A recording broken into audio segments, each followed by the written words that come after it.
train quand même.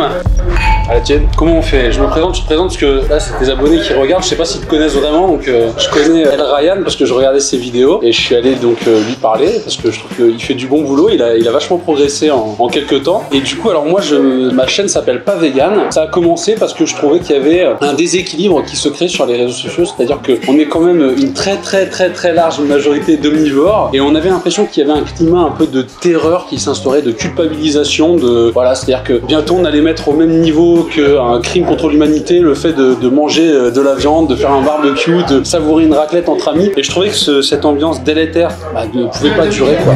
Non. Tu vois, il est d'accord. Qui ne dit mot consent. J'ai pris un peu de poids, c'est vrai, mais c'est pas le voyez pas, mais c'est un molosse. Hein. Tu fais combien? Tu fais 110 kilos. 110 kilos. C'est un molosse en vrai. En fait, dans le sujet du véganisme, ce qui change complètement par rapport aux autres sujets que tu peux aborder, c'est une minorité qui est tellement active qu'ils arrivent à faire un peu régner la terreur sur les réseaux sociaux. La nourriture, ça doit être une fête, c'est un besoin vital, doit être agréable, ce qui ne veut pas dire qu'on ne doit pas le remettre en question, mais les véganes prennent des positions qui sont bien trop extrêmes. Et du coup, pour en revenir rapidement à ce que je voulais dire par rapport à toi, c'est que j'admire beaucoup le courage que tu as dans le sens où toi, tu es sur des sujets qui sont beaucoup plus clivants. Et moi, j'ai identifié cette cible et après, je vois ce qui les agace, les sujets qui les hantent un petit peu et je vais les taquiner sur ça. Après moi au préalable c'est pas forcément des sujets, moi quand t'es à la fac, toutes les semaines on te parle de Marine Le Pen, d'immigration, de féminisme. Au bout d'un moment moi j'en parle pas de moi-même, tu vois. C'est toutes les semaines les profs me mettent ça dans la tête, pour toi que les femmes et les hommes soient égaux en droit, voilà, c'était une évidence pour toi. Moi c'est évident, je me suis jamais posé la question de ça avant d'être arrivé à la fac. Par contre quand je suis arrivé à la fac, je me suis rendu compte qu'il y avait une machine de propagande qui est incroyable. En fait ça se fait progressivement. À l'école primaire tu peux pas trop tricher parce qu'il faut enseigner les bases. Au collège tu commences à te parler de 2-3 trucs et ça reste quand même très gentil. T'arrives au lycée, on te commence déjà à te parler de féminisme autour de 2-3 chapitres. T'arrives à la fac, c'est propagande directe. Hein. Et d'ailleurs, ça concerne aussi le véganisme. Il y avait eu un sujet très anti-chasse en bac de français il y a 2 ans. Ils faisaient en sorte de sélectionner des extraits qui retiraient le sens au texte originel pour vraiment laisser penser à une ode anti-chasse, contre les chasseurs, contre la mort des animaux pour leur consommation. Et en plus, tous ces textes qui avaient été sélectionnés étaient dans des contextes historiques où la chasse était encore très majoritairement un besoin vital. On peut pas comparer le mec qui chasse aujourd'hui avec le mec qui chassait il y a 2 siècles. Ah moi je suis vegan, alors c'est un problème et raison. Oh là là. Respect des animaux, hein. 10 ans quoi à peu près quoi. 10 ans que vous avez pas mangé de viande. Sauf nécessité. Non, si je suis dans une soirée où il y a de la viande, je mange de la viande. J'y allais quoi. Voilà, bon. Le problème c'est le respect. C'est un véganisme libertin un peu. Voilà, exact. De temps en temps je me fais une partouze avec bon, je crois que le résultat c'est quand même la mise à mort, hein, quand même le plus grave quoi. L'élevage ça peut être une souffrance, mais la mise à mort. Attendez, entre la durée de vie d'un animal et la mise à mort, alors elle peut être cruelle, mais imaginons dans les pires conditions, hein, vraiment j'imagine le pire, ça va être 2 minutes de souffrance atroce. Est-ce que j'échangerais pas ces 2 minutes de souffrance atroce contre une vie en plein air, bien élevée, etc. Je veux dire, ça se discute quand même. J'ai rencontré un copain en Australie qui était vegan, anti-plastique, etc. machin pour la planète. Et du coup maintenant j'essaie de faire 4 jours par semaine où je mange pas de viande. Et tu pas au plastique? Non, je fais sans plastique, je prends que une gourde, des trucs comme ça, etc. J'achète en vrac et tout. Et 4 jours par semaine. Ta gueule. La flemme. Grave la flemme. Mais non mais geste simple, mais bon. c'est ça, mais j'essaie genre 4 jours par semaine de juste pas manger de viande. En vrai c'est chaud, protéines végétales, etc. ou des légumes. Les bénéfices? Les bénéfices, santé un petit peu, mais je suis fumeuse donc on va dire que ça se ressent pas trop tout de suite quoi. Est-ce que toi tu serais prêt à devenir vegan? Non je pense pas. Enfin, Là tout de suite je pense pas. non je pense pas, vous le voyez, mais je sais pas, puis il y a une façon de consommer la viande aussi. Enfin, McDo c'est pas le meilleur exemple, il y a des façons de mieux traiter la viande quand même. Ce serait une raison d'être vegan, je pense, je sais pas. Non, c'est trop compliqué.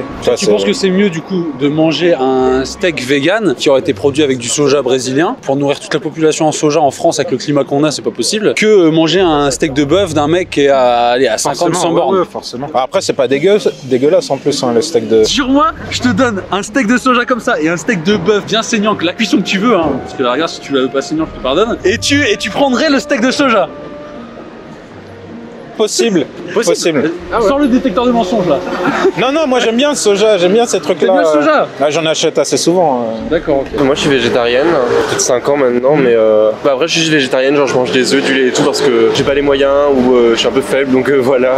Non, quand même, moi je sais que pour moi j'ai besoin de manger tout ce qui va être œufs ou plus protéines et que j'ai pas les moyens d'avoir des protéines végétales qui peuvent être plus chères sur les marchés comme dans les magasins bio ou tout ça, donc... Et si justement c'est un régime qui est pas du tout adapté, on va dire, à ta santé, tu continues de penser que c'est quelque chose de bien d'un point de vue moral? Ouais, bah carrément. Bah après chacun a ses raisons de le faire, donc. Et toi, c'était quoi tes raisons? Pour la végétarienne, bah déjà c'était plus psychologique, genre. Par rapport aux abattoirs? Non, juste par rapport au fait même d'avoir de la viande, un truc musculaire dans son assiette, genre. C'est moins cher de manger sans viande aussi. Avec le plan économique, les premières personnes à faire des régimes végétariens, c'est les gens qui ont pas trop d'argent. Ouais. C'est vrai que c'est moins cher. Puis après, c'est l'habitude aussi qui fait que une fois que j'ai commencé à plus manger de viande, bah je me pose même plus la question en fait. Mais t'as jamais jugé quelqu'un qui mangeait de la viande? Non, pas tellement. Puis Pas tellement, ça veut dire quoi, madame? Non, mais je veux dire, bien sûr, moi je détecte les mots. Hein. Non, mais chacun... Pas tellement, ça veut dire qu'une fois au chalet. Excepté une fois au chalet. Non, mais ça dépend. Je sais pas si t'as remarqué, mais depuis le début, toutes les personnes qu'on a vues, elles ont une sympathie pour les véganes, mais jamais elles le sont. Et en plus de ça, il y en a qui se qualifient de véganes, alors qu'ils mangent par exemple du poisson. Ouais. Donc tu vois, c'est un peu une position en mode. C'est une position de confort justement, c'est pour Ouais, rester c'est ça. dans le bon cadre idéologique sans se faire taper dessus. Évidemment qu'ils sont pas totalement véganes, mais ils le diront pas quoi. Exactement. Alors que vous devriez être fiers. Les personnes qui mangent pas de viande du tout. Vous les soutenez mais de loin. Non, je mange de la viande, j'assume. Par exemple, ma tata, elle mange pas de viande. Et pourquoi? Est-ce qu'elle vous a expliqué pourquoi? Vous a donné des... Elle aime pas la maltraitance des animaux. Elle aime pas voir par exemple les animaux dans les parcs, enfermés, après vers le libre. Donc en fait, si elle arrête de manger des animaux, les animaux vont arrêter d'être maltraités. Pour elle, c'est ça. Les manteaux en ferrure et tout. Et du coup, si elle met pas de manteau en fourrure, les animaux vont arrêter de maltraiter. Elle aime pas du tout. Par exemple, nous, elle aime pas voir qu'on mange de la viande. Elle vous empêche de manger de la viande? Ah, vous empêche chez elle? Non, non. Mais si elle te voit là avec un steak tartare, genre avec quelques vents en train de bouffer, qu'est-ce qu'elle va faire? Elle va pas m'empêcher, mais elle va dire que c'est. Elle va te faire des critiques quand même. Ouais, voilà. Elle va t'envoyer des pics? Oui, on va dire. Toi, tu lui envoies pas de pics? Non, je veux dire que. Toi, tu la laisses faire. Genre, tu te laisses victime comme ça. Non,